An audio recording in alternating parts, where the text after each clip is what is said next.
That very day, the first day of the week, two of Jesus' disciples were going to a village 7 miles from Jerusalem called Emmaus, and they were conversing about all the things that had occurred.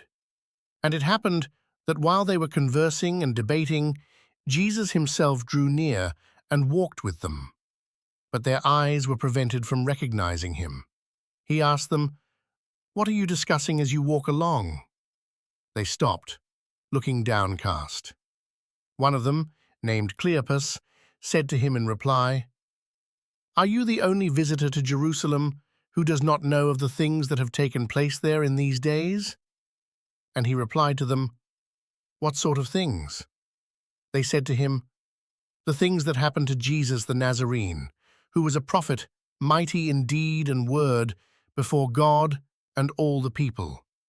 How our chief priests and rulers both handed him over to a sentence of death and crucified him. But we were hoping that he would be the one to redeem Israel. And besides all this, it is now the 3rd day since this took place. Some women from our group, however, have astounded us. They were at the tomb early in the morning and did not find his body. They came back and reported that they had indeed seen a vision of angels who announced that he was alive. Then some of those with us went to the tomb and found things just as the women had described. But him they did not see.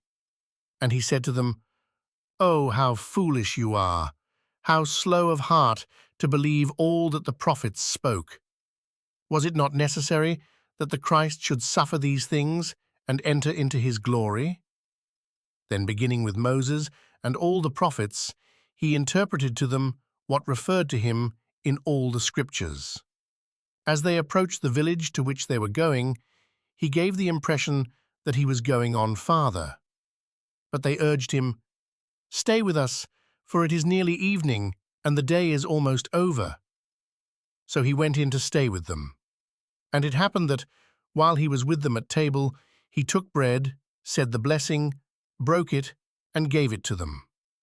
With that, their eyes were opened, and they recognized him, but he vanished from their sight.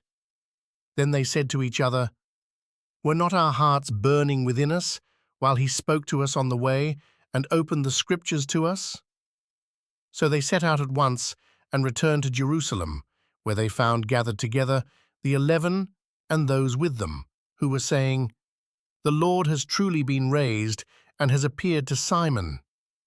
Then the two recounted what had taken place on the way and how he was made known to them in the breaking of bread.